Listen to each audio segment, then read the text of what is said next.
Okay, welcome everyone to this episode of ForageCraft. So, this is the first official episode of Season 2. Last one was just sort of a recap.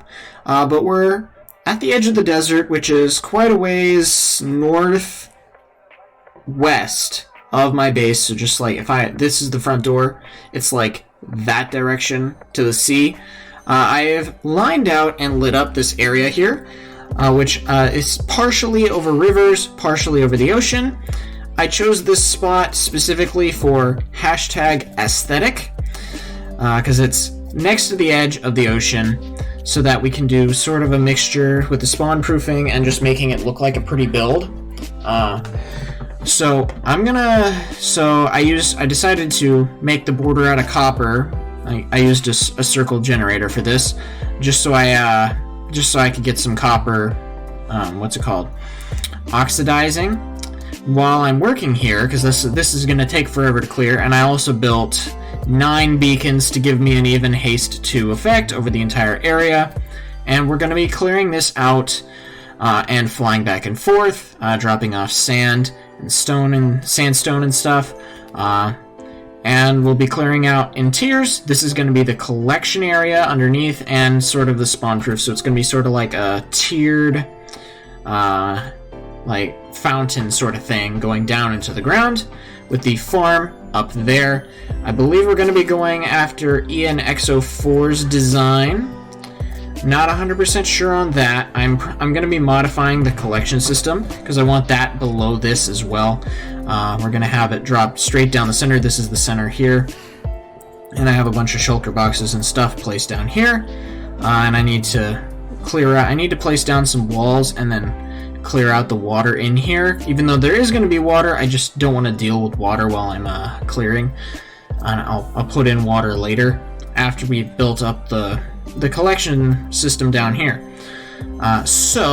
I'm gonna get to work on this. I may enlist a couple friends' helps at some point. I'm not gonna be streaming this just because I don't have my setup yet, here's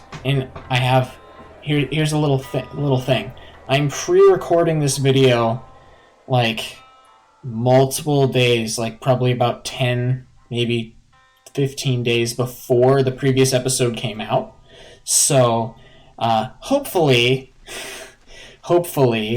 we'll have cleared out this entire area here, which in case you're wondering is a 165 block circle, which is larger than the circle recommended for the things, which is larger than the circle that is recommended for land-based ones like the one built on Hermitcraft Season 9.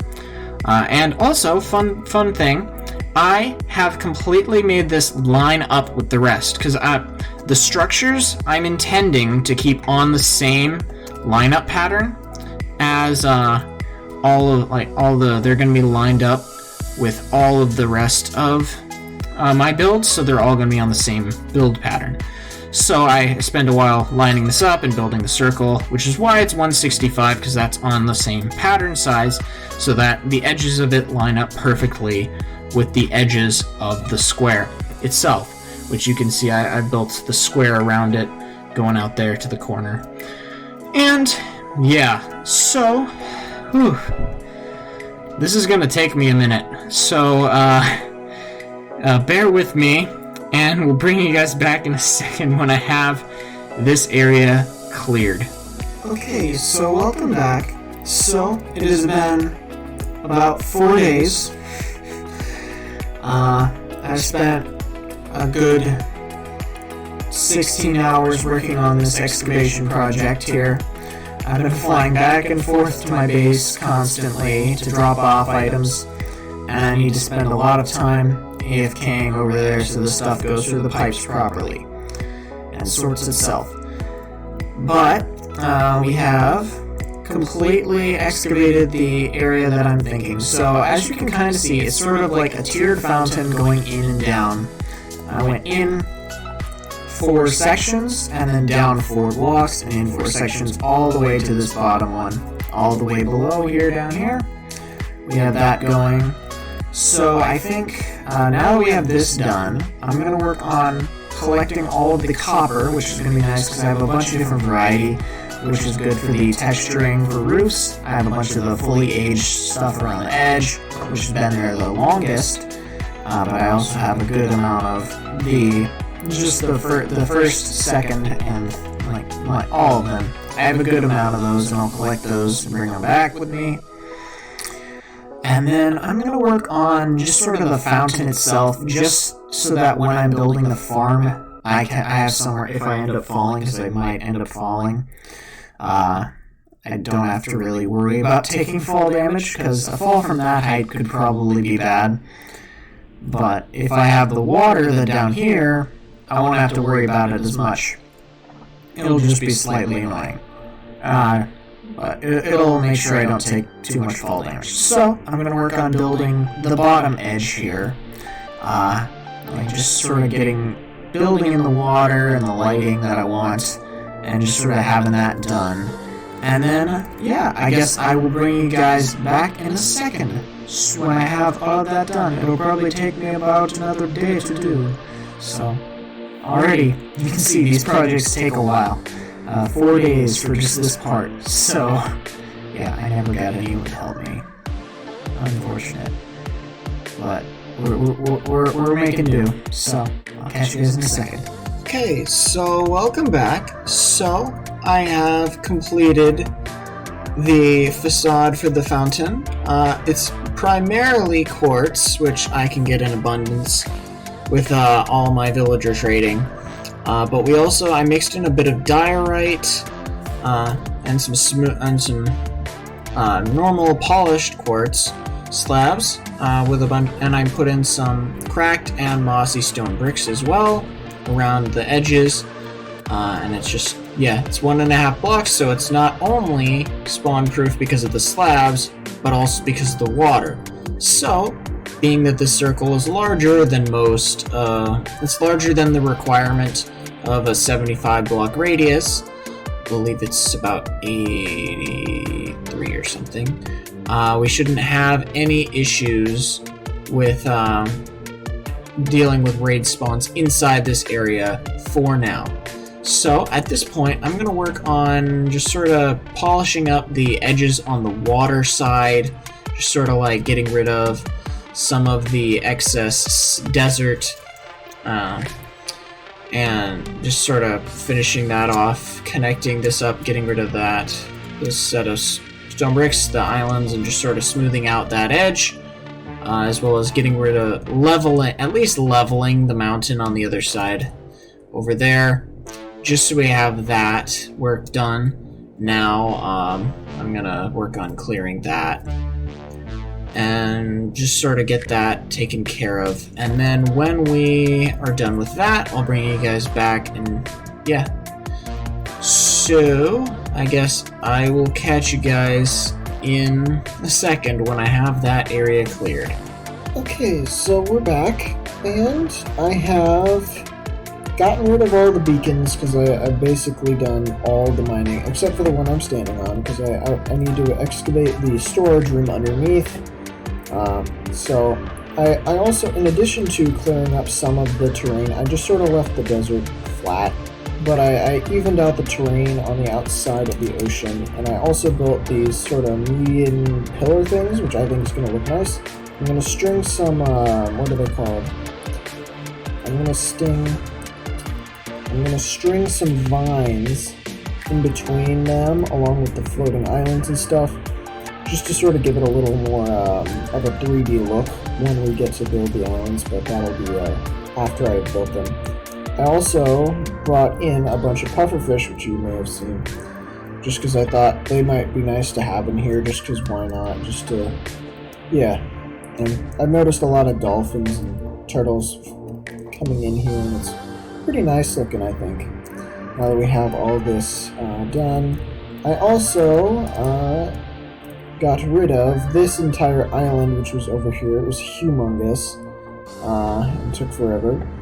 I basically just re-terrained the ocean floor and just sort of put in some kelp, which has yet to grow in still. It's still growing slowly.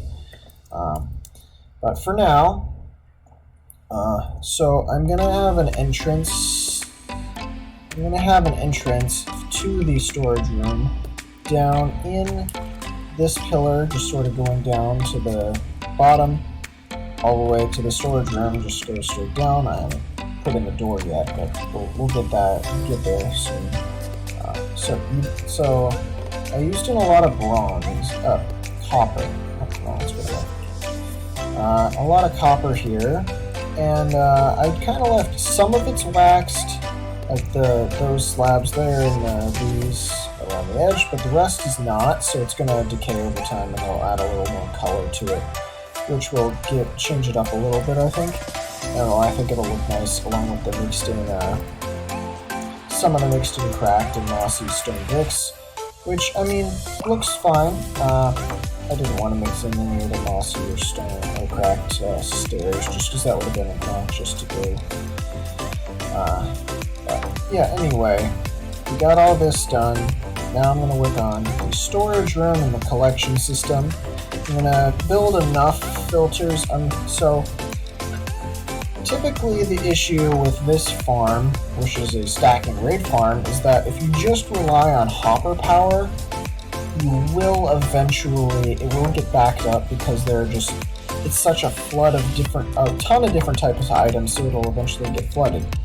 So I'm going to need to do a different system than what I normally do I'm going to do one with like ice and composters. I need to look into it a little more I need to do a little more research before I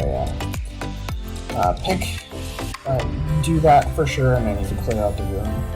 But I'm hoping to get a relatively decent sized room with a lot of extra storage for as many of the different items as I can. Well, I'm getting rid of all of the crossbows, axes. I'm not gonna bother. I was thinking maybe I'd put the axes through like a smelter, but that just seems like a waste because then I'd have to put in some sort of like bamboo farm to get the thing smelting, and it would just be a pain. So I'm not gonna bother. Besides, I've already got an iron farm. So we're just gonna toss out all the items like that. We might keep some saddles, and we'll definitely put in a thing for totems. And we're gonna keep all the different heads and as many of the different drops as we can. If we want to keep the potions, maybe I'll decide to keep at least some of the potions as well. I believe there's a specific filter that I haven't employed yet that you can use for unstackable items, which I need to look into as well. Because if that's a thing, I would very much like to use that to clean that up a little bit, and just sort of, I also use some of the melons, which I've been collecting for nearly a year, so it's like, yeah, a nice accent, I think, and I think it works pretty well for that. And then, yeah, so I'll bring you guys back when I have the storage room completed and just sort of have the entrance running, going, and then, yeah, so I wanted to do that before I got rid of that beacon, just because it would make it a lot easier to do with the beacon there, and I didn't want to have to deal with the farm above, so, yeah, so I will catch you guys in a second when I have the the storage room complete. Okay, so welcome back. So I have completely finished the sorting system down below. So I used the ice and honey block method, which some of you may have seen from like HermitCraft videos and other series of things. I may be updating some other parts of my base with it just because it's a little bit faster than what I'm using right here. So we have emeralds all the way over here. I'm trying to keep as many of the different drops as possible. I'm not too concerned with potions or any of that, but I did put in a unstackable filter over here, which I spread out to 3 so I'd get more spaces for both totems, saddles, and potions, and whatever other garbage weapons and things, just because I wanted to keep at least some of them. I'm mostly looking for totems, but I'm not too worried about it if I get the other stuff. And then on this end, I have each of the heads and the banners, because I want to keep those too, because those are good decorations. And while I was hollowing this out, I got 8 diamonds, which is nice. and I double checked that the hole falling down, it doesn't get stuck up there, which is nice. And back here, I wanted to, just because I didn't want to have to chance it, even though it is deep. This is very deep underground. Let's see. We are 11 right now. I didn't want to chance possibly having spawns down here, so I made the floor spawn proof. So we should be all good with that. So now it's time to move on and build the stacking raid farm. I'm going to be using Ian X04's design. He's got a very good tutorial, which you can check out on YouTube. I'm not going to leave a link in the description because you can type it in yourself. And I'm gonna, and I'm not gonna show it on camera because that'll be a lot of work. And his video is 35 minutes long, so I don't want to have to. And he built it in creative mode, which I'm not going to be doing. So yeah, I'm going to be building it from there, which that block there is sea level, and we're going to build it up, and then I'm going to decorate it. I'm going to come back, show you the raid farm in all of its functionality, and then when we're done, I'm going to decorate it and do a bunch of other stuff, just sort of like the outside, after I show you guys that, and then we'll move on from there. So I will bring you guys back when I have the raid farm complete. So I'll catch you guys in quite a while. Okay, so welcome back. So I have completed the farm. Now, a couple notes that I have on this farm itself. So, make sure you follow the coordinates exactly how Ian X04 does in his tutorial. You can look it out, check it out. It's amazing and very detailed and thought out. Another thing I noted, you can't have fire aspect on your sword if you want to be able to use this farm for long periods, because it kills the armor stand. You need to have another sword, so I made this other sword here, which I'm going to leave in the storage room below, just for this purpose itself. And also, which I think I'll do after we're done with this clip here, I also extended the water on the land side another couple blocks, just because I was just making absolutely sure that none of it, because it wasn't working and I wasn't sure why, and I did that and I thought that was why, and it turned out to not be that. It was just that I had this thing in the wrong spot. Unfortunate, but what can you do? I had to rebuild the thing like twice because I didn't put it in the right spot, which is why you need to make sure you have this in the right spot. And then the boat is very nice.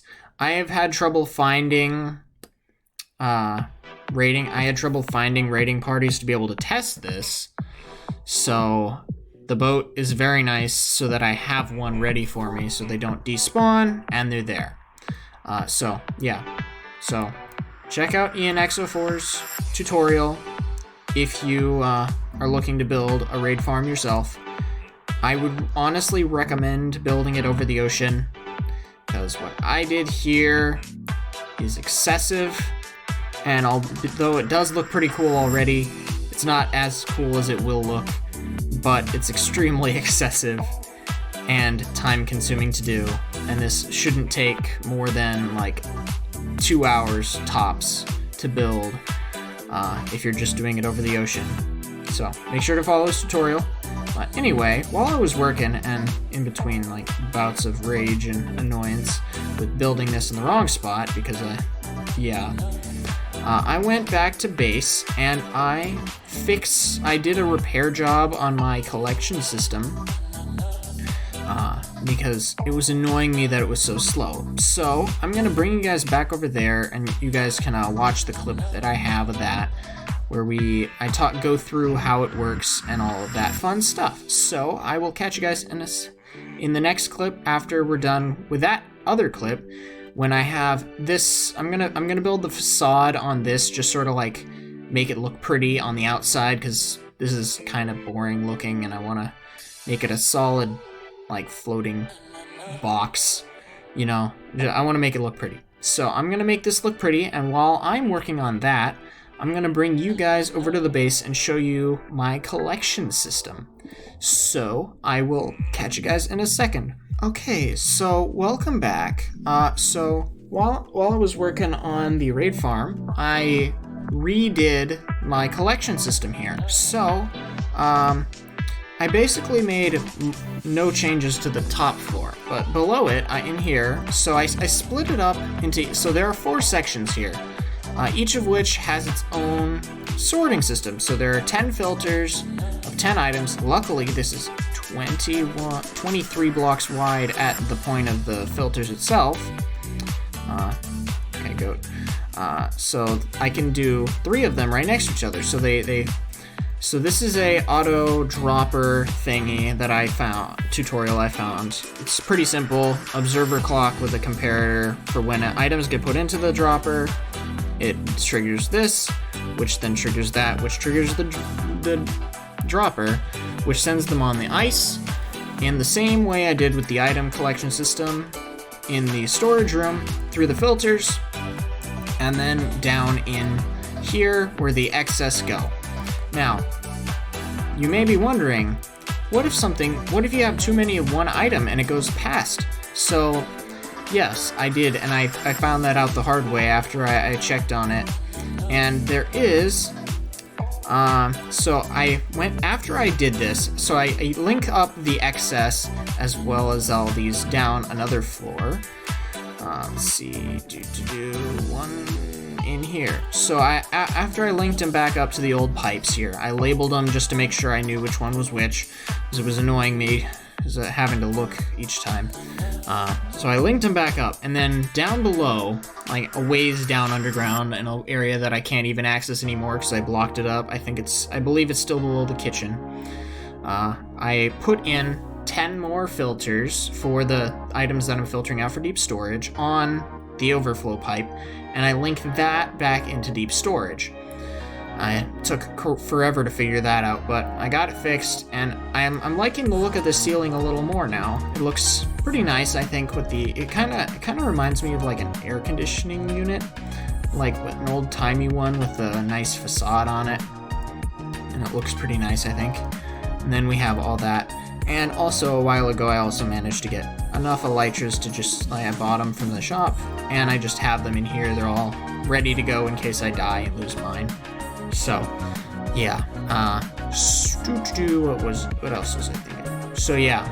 This is at least 4 times faster now with the collection than it was before with just the one, and it was clogging, and it was a pain, and it was just obnoxious.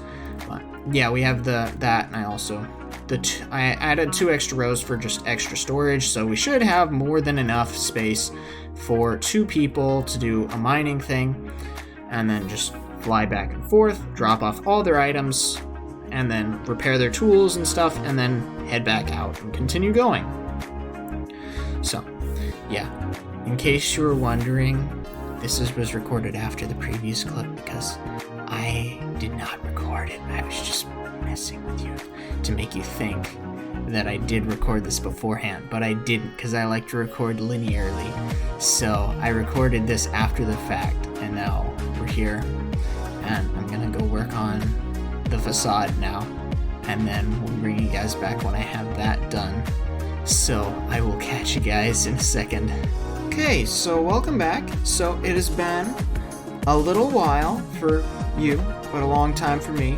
So, as you may be able to tell, I have been quite busy, and I've learned a couple things about the raid farm itself while I've been working. So I have put in 4 beacons, because I had 8, and I decided to repurpose them to have 4. I'm going to give you a basic flyover, just so you can kind of see what we have going here. We have the mains. I'm just going to land here, just so you can kind of see a little better. We have the main body inside this central area here. I didn't bother covering that up, why I'll explain that in a little bit. So we have there, I didn't bother putting the minecart in because that's laggy and I didn't want to deal with that. I have 2 rings, water rings, which drop water with the nice thing about it. So I have observers and a detector rail. So it triggers once when it goes over once, and then when it turns off, it triggers again. So it turns it on and then off. So it gives a nice round stream, just giving it a nice spiral look, which I really like. We have a bunch of rings going all the way up to the top of the farm itself. And I have 4 beacons. This one over here is double haste because I'm going to be mining under here eventually, and I may as well just for symmetry. This one is regen, and this one is strength, and that one is resistance. I thought I'd just do that because why not? Just to give it symmetry, and one side is the start. So this side over here is the entry to the farm itself. If I can get in there without dealing. Okay, so I've tested this and made sure it does work with all this. All of this is spawn proof, which is pretty nice.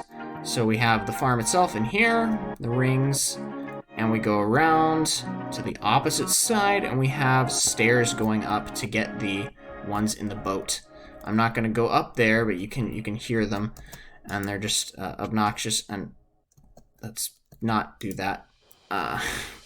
So one thing I learned is that the area where they're spawning, so the way raids work is that they only spawn in areas that are open to sky. So you can't completely cover up the spawning area, so you have to leave that area open for spawning, and you also, for like workability, you need to leave 1 block basically like past the side ones on this side and on this side, like not on that side, around to give it enough space for it to actually count as a spawning area.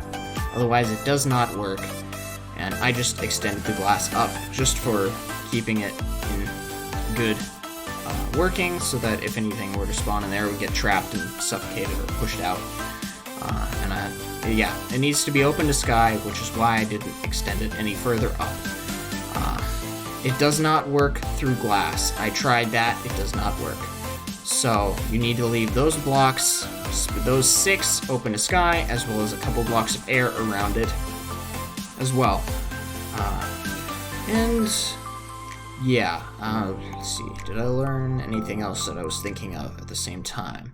Not really, but this was extremely expensive in the copper department, and I think it looks pretty nice with all the different rings. So we have 2 special rings that are a little thicker, aside from the one with the minecart water.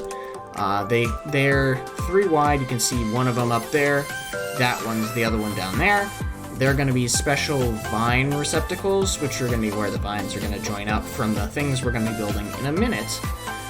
We're going to be building a bunch of floating islands and rocks with vines that are all spawn-proof, just to sort of fill out the air around this, because I'm going to be building a ton of floating islands, and I want to make sure I get the area around here first while I'm thinking about this, so I don't end up ruining the farm later by accidentally building something in the wrong spot later on. So we're going to be filling out the sky here with floating islands and vines. Just very similar to what I did with the dome in the shipping room back at home base, but bigger. Just to make sure they're spawn proof, of course, because you can't have any spawning. And they are going to look pretty. I think they're going to look a little better than the one I have there, because I have a better idea of what I want for that. And yeah. So, I'm also not going to be spending much time AFKing here just yet, because I'm waiting for my new computer, which I'm hoping to get relatively soon as of this clip. So hopefully when I get that, I can get a whole bunch of stuff installed and all that working, and then I can AFK at some of these other places better than what I have with a macro and all the other things that come along with that, maybe some other fun things. But for now, we're going to be working like this, and we'll AFK fish at a home base for now, but eventually I'm hoping to AFK here a whole bunch. Oh yes, one other change I noticed. So apparently the filter I built in a previous clip in the storage room for the non-stackable items only works through a hopper pipe. So I swapped that for the 3 at the end, the string, the sticks, the spider eyes, and the glass bottles. I swapped those with the non-stackable filter, and I just put a bunch of open ones at the end just to catch anything if I want, because I've already gotten a ton of totems and like other things related to that. And for whatever reason, the filter does not seem to work on the banners, so that's perfectly fine. It catches the banners too, so the ominous banners, so that's fine by me. We have all of that set up and fixed, so we just swapped it around. I don't really want to bother showing you. I moved the sword up here now that I have this built, so I have a spot to keep it, just because I wanted to make sure I had a spot that was working. And of course, this farm is only accessible with an elytra, or maybe a trident with riptide. So, yeah. So enough dilly-dallying and talking, I'm just sort of rambling. Here's a fun thing I was thinking to myself. I feel like Sonic, you wanna know why? Rings. Anyway, let's get to work on building the floating islands and the vines, and then we'll bring you guys back when I have that constructed. Okay, so welcome back. So you may be wondering, why am I back at base in the map room right now? Well, while I've been working on my raid farm, I've been collecting a few maps, not too many. This has taken quite a long time with the server and the computer being laggy, and I just didn't want to go too far. So as you can see, I'm holding 2 maps right now, both of which hold part of the raid farm. Back when I was first excavating it, that's when I first went over there and collected the area. So I figured, what better way to do something like this than to go over there and collect the map ourselves. So just to update it, and then you guys can see how fun it is gonna be. So really, it's not that far from here. Like, it felt pretty far when I was first mapping it out, but for right now, it's really not that far. And I have finished it, I have tested it, and it's completely spawn-proof, which is pretty nice, and I'm really liking the design and the feel that I've gotten from it, which is pretty fun. So we got all of that now. We will update the map to encompass the whole thing, just to give it a nice little touch of map. It appears that the raid that I initiated to test did not work entirely. That's fine. Yeah, I was just testing it a second ago. Yeah, so what we got here, we got a bunch of the custom vines, pretty much all concrete, which is pretty nice because of all the sand I got. I added in the glowberry vines, which give it a little bit of a medium thickness, which is different from the concrete, which is pretty thick by itself and would have just been obnoxious by itself. And yeah, I think it looks pretty nice. I didn't want to do any normal vines because most of this is in a desert, which would have turned them like really ugly brown, and I didn't want that. I think this gives it a nice atmosphere of both enclosed but also open at the same time, and I really like the feel of this as a biome, and I think I'm gonna want to keep up with this as a thing throughout the rest of my gigantic base that we're going to be working on for a long time to come. This is just my first large-scale experiment with what I was thinking of going with a bunch of floating islands, vines, and airships all throughout, just sort of around. And as you can see, a lot of the copper, I think it's mostly done oxidizing already, which gives it a nice cyany color glow look to it, which is good, and it just sort of adds the accent color that I was looking for rather than just the straight orange and white. which is nice. And I'm thinking of basically having most of the the rocks here stopping at because we're currently at Y220 or something. I'm thinking of having this as the top, and then we have the next 100 blocks or so for any other sort of large airships or spaceships that I may want to build at some point. Yeah, we might be building some of those, which will be fun when it comes time. But yeah, for now, yeah, that's what we got. And don't forget to double check out the tutorial I mentioned earlier in the video. It's been 4 weeks of working on this. If Grian ever ends up seeing this, this build was highly inspired by his build. I'm curious to know what he thinks. Hear his opinion of it. I think it looks pretty nice, but it would be nice to hear his opinion of it, just for posterity's sake, and I think it would be pretty fun. Yeah, I enjoyed building this, even though it did take forever to do. But I think it's worth it. I'd say this is honestly the same size as some of the mega bases from Hermitcraft, which is just funny to think that I built this in 4 weeks. But yeah, so I guess we're gonna end off the episode here, and so next episode, hopefully a slightly smaller project. I'm estimating from probably so I've basically used up my queue of videos at this point, so it's gonna take 2 weeks to do. The next one is probably gonna be a 2-week project. I'm thinking of revamping the end portal area, the dungeon that I built a long time ago, just because I think that one, it doesn't quite fit with what I'm thinking of going for in the future, so I want to update it to what I'm thinking to go with in the future, just so we can have that looking nicer and fitting with the rest of the builds. We'll talk more about that in that video when it comes out. We'll be working on that. And yeah,